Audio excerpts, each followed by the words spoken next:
Olá, eu sou Daniel Marques e nós estamos começando o quarto módulo do curso Manual do Vencedor. E esse módulo se chama Como Ser Guiado por Deus. Nós falaremos sobre esse assunto nesses dias, ainda dentro do âmbito espiritual das nossas vidas, do controle espiritual.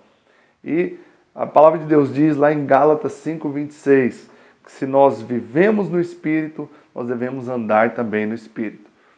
Então, querido, hoje, nessa aula especificamente, eu gostaria de falar sobre a importância de sermos guiados pelo Espírito Santo que habita no nosso espírito. Nas últimas aulas, nós falamos a respeito de princípio de revelação na palavra, a respeito da gloriosa redenção, e agora eu gostaria de falar especificamente, sobre como ser guiado por Deus, como ser dirigido pelo Espírito Santo que habita em nós. Nós iremos abordar um tema que relaciona-se especificamente com a nossa sensibilidade espiritual. No próximo módulo estaremos falando a respeito de transformação da alma, mas nesse módulo eu quero falar especificamente sobre essa sensibilidade espiritual, percepção espiritual daquilo que o Senhor deseja fazer nas nossas vidas. E é fundamental que você entenda esses princípios, porque a nossa vida cristã não consiste meramente em um conjunto de regras ou simplesmente em você viver a sua vida baseado nos seus próprios interesses, nos seus próprios desejos e vontades. Mas, acima de tudo, nós servimos a Deus para sermos guiados por Ele. O centro da vida cristã é Cristo em nós, nos dirigindo e nos conduzindo dia após dia. É o Espírito Santo que habita em nós, nos conduzindo, nos guiando a toda a verdade, nos guiando pelos melhores caminhos, segundo o seu propósito. Então, querido, eu gostaria de falar sobre esse assunto que eu creio que é de suma importância para a sua vida. E nós aprendemos que o nosso espírito precisa ser exercitado, que a nossa alma precisa ser transformada e o nosso corpo disciplinado. Essa é a rotina de um vencedor. Essa é a conduta de um vencedor. Ele exercita o seu espírito em primeiro lugar, porque o espírito é como um músculo. Se você não o exercita, ele vai atrofiando, ele vai se tornando insensível à voz de Deus. Em segundo lugar, o vencedor é alguém que busca a transformação da sua alma através da renovação da mente pela palavra de Deus, e pela contemplação do Senhor. Mas um vencedor também é alguém que disciplina o seu corpo, é alguém que não permite que o corpo o domine. Você pode perceber, querido, que o seu corpo ele quer o tempo inteiro dominar a sua vida, dominar a sua conduta, dominar tudo que você faz. Se você aceita, você acaba ficando paralisado, você não faz aquilo que precisa ser feito. E uma vez que nós fomos regenerados, agora nós precisamos viver sendo guiados pelo Espírito Santo. Então, no âmbito espiritual, a maneira que nós exercitamos o nosso espírito, a primeira delas é buscando o discernimento da maneira como o Senhor deseja nos guiar. Se você compreende, que todos os dias o Senhor fala com você, todos os dias Ele te guia segundo a vontade e o propósito dEle, você vai compreender a verdade mais importante no que diz respeito à sua vida espiritual. O Espírito Santo, ele fala conosco todos os dias. Ele se relaciona conosco diariamente. E ele fala conosco basicamente através de sensações.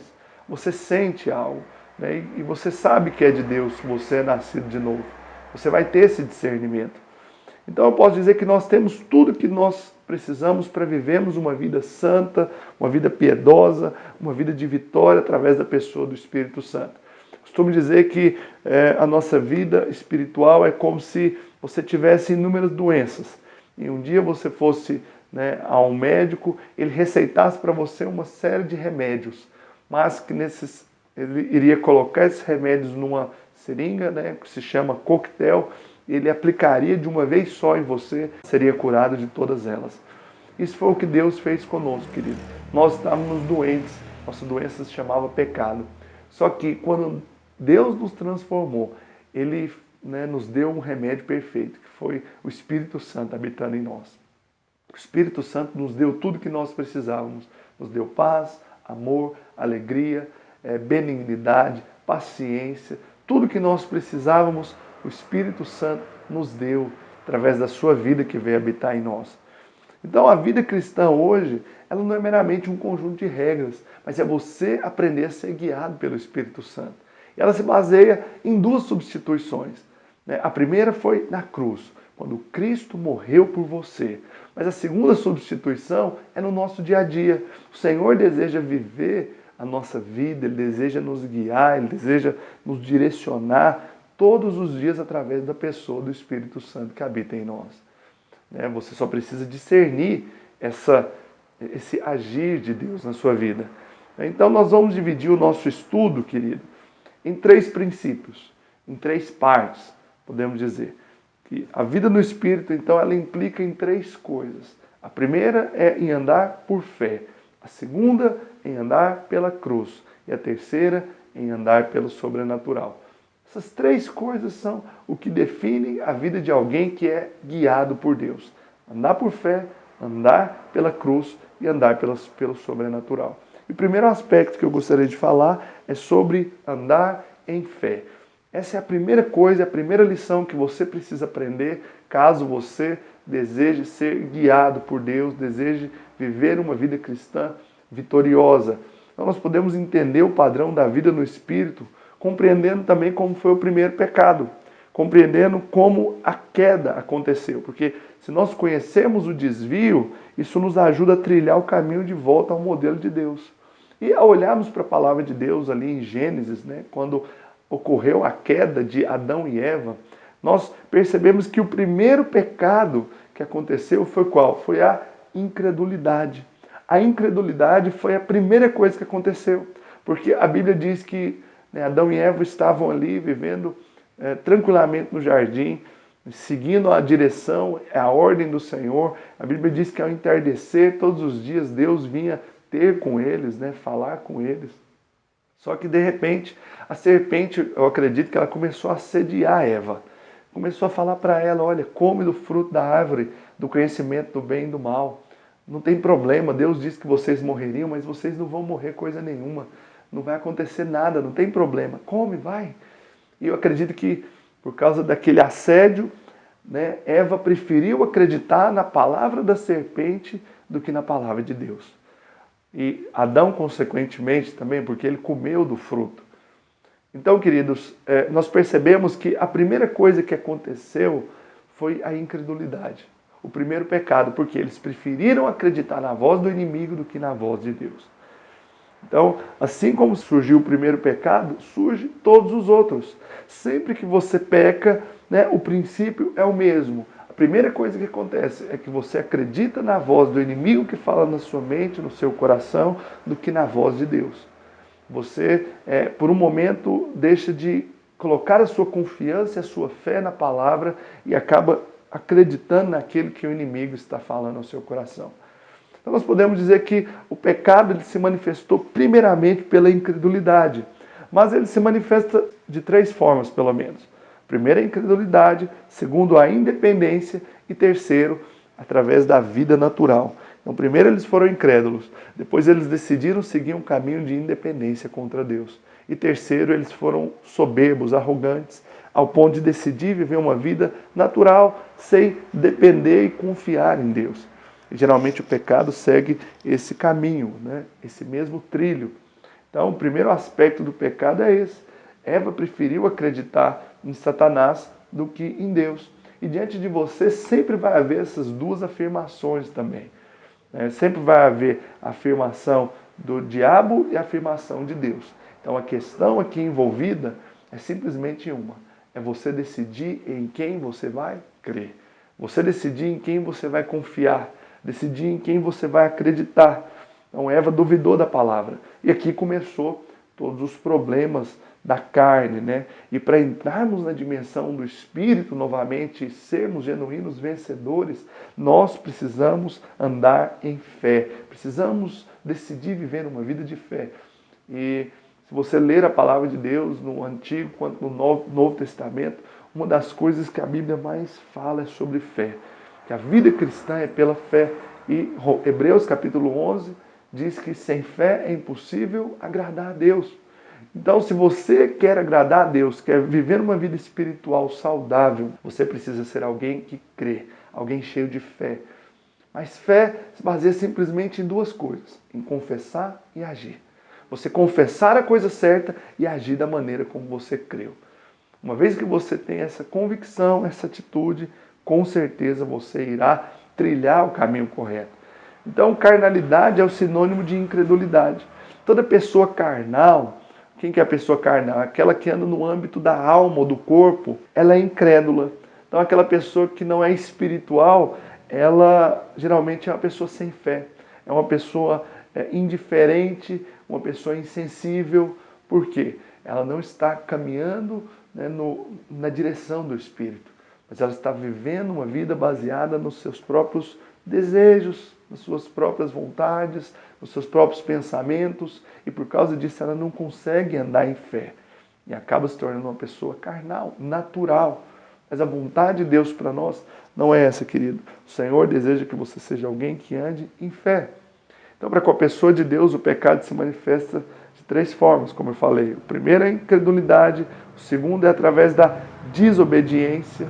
Né? Incredulidade porque o incrédulo atinge Deus em seu caráter. Né? O incrédulo chama Deus de mentiroso. Quando Deus diz uma coisa e eu prefiro acreditar em outra, eu estou dizendo, o Senhor é mentiroso. O segundo tipo é a desobediência. Então, o desobediente agride Deus em sua santidade. Deus não suporta a iniquidade. Então, quando eu decido caminhar pelos meus próprios interesses, ou seja, caminhar numa vida independente, como eu disse anteriormente, eu acabo trilhando um caminho que agride Deus na sua santidade. Mas o terceiro tipo de pecado é a soberba, a rebeldia, a vida natural. Esse pecado agride Deus na sua autoridade, no seu trono. Deus é um Deus cheio de autoridade, um Deus que governa. Mas quando eu decido trilhar os meus próprios caminhos, eu agrido Deus na sua autoridade. Eu vou contra a autoridade de Deus. Fé, portanto, é o sinônimo de vida no Espírito. E podemos dizer que a fé se manifesta de três formas, pelo menos. A primeira forma é renunciando o esforço próprio. A primeira coisa que você precisa fazer, se você deseja ser alguém cheio de fé, é renunciar ao seu próprio esforço. Todo carnal anda pelo esforço próprio, mas a fé pressupõe a dependência de Deus. Não é? Então, se nós andamos pela nossa força, nós não precisamos de fé. Mas quando em tudo que você for fazer, você depende de Deus, você está trilhando o caminho correto. Então, a principal característica da vida de fé é o descanso. E é uma das coisas mais difíceis também. A vontade de Deus para a sua vida, querida, é que você viva uma vida de descanso. Lá em Hebreus 4,3 diz que os que creem entram no descanso. Os que andam no Espírito andam em descanso. O que é o descanso? O descanso não é ficar passivo, esperando simplesmente que as coisas aconteçam. Mas é você, agir na dependência de Deus. Agir guiado por Deus. Agir crendo que Deus está à frente, que Deus é aquele que está no controle de tudo. É não fazer nada segundo as suas vontades, mas consultá-lo. É perceber as direções do Espírito Santo no seu espírito. Então, o verdadeiro descanso é poder dizer, Senhor, és tu quem fazes, não eu. O Senhor é quem governa, o Senhor é quem faz. Nós não precisamos mais suar, querido, porque o Senhor já suou sangue por nós. Suor na Bíblia é sinônimo de maldição. Não quer dizer que nós não vamos ter suor natural, trabalho, mas quer dizer que nós não vamos nos afadigar na nossa alma. Porque quando você depende de Deus, você se sente descansado. Você sente alegria, você sente paz. Mas quando você faz a obra da sua força, você só sente cansado. Tem uma canção que eu gosto muito que diz que é meu, somente meu, todo o trabalho. Como o Senhor estivesse dizendo para nós. E ele diz, e o seu trabalho é descansar em mim. Portanto, querido, o primeiro aspecto da fé é descanso. Um vencedor é alguém que descansa. Alguém que entra no descanso é alguém que descansa em Deus, que sabe que Deus se encarrega de ir à nossa frente em tudo que nós façamos. Portanto, se você deseja ser alguém cheio de fé, em primeiro lugar, renuncie ao esforço próprio. Segundo, não ande por vista. O que é andar por vista? É andar baseado naquilo que você vê. Então, nem sempre as circunstâncias expressam aquilo que nós devemos crer. Às vezes você olha para a sua vida e parece que está tudo contrário àquilo que você crê. Mas é nessa hora que você demonstra o tipo de fé que você tem. Fé é não olhar para o que está acontecendo, não olhar para os problemas. Pelo contrário, fé é olhar para a verdade da palavra de Deus. Quando as circunstâncias estão em linha com a palavra de Deus, você pode olhar para as circunstâncias. Mas quando elas estão contrárias, você fica com a palavra. Porque a verdade da palavra de Deus é a verdade soberana. Então nós não devemos aceitar viver uma vida natural, uma vida terrena, que olha somente para o que está acontecendo. Se você viver assim, querido, você vai naufragar na fé. Se você olha para as circunstâncias, você acaba ficando paralisado, porque as circunstâncias nos paralisam. Olhar para nós mesmos nos paralisa. Por isso, olhe para Deus e você será alguém cheio de fé. E a terceira característica de alguém cheio de fé é que ele rejeita o entendimento próprio. Rejeita os seus próprios pensamentos para fazer a vontade de Deus. Então nós vemos que Abraão foi o exemplo de alguém que andou no entendimento próprio. A Bíblia diz que Deus falou para ele que lhe daria um filho. Só que ele tentou dar uma forcinha para Deus. Ele tentou gerar um filho segundo o seu próprio esforço. E Deus rejeita esse tipo de atitude. Deus rejeita a rebeldia, que é não fazer o que ele manda. Mas Deus também rejeita a presunção, que é fazer aquilo que ele não mandou. Abraão tentou fazer isso, gerou um filho com a serva que se chamava Ismael, o filho.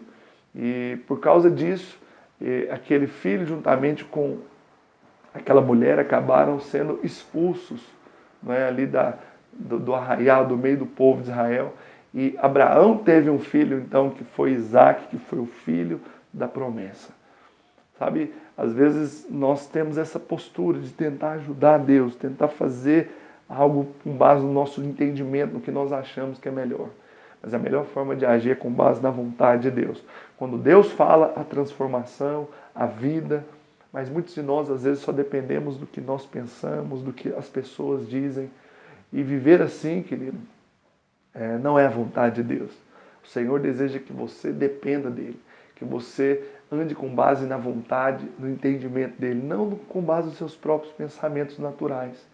Portanto, eu quero fazer um desafio para você. Nesses dias você rejeite todo esforço, todo entendimento próprio, que você rejeite tudo aquilo que não é da vontade de Deus na sua vida. Amém? Então, eu encerro aqui a primeira aula, espero que você tenha gostado. Na próxima aula nós falaremos a respeito do segundo princípio do andar no Espírito, que é andar pela cruz, vivendo a nossa vida em renúncia. Então eu espero você na próxima aula. Firme-se nesses princípios, que eu tenho certeza que você será um vencedor.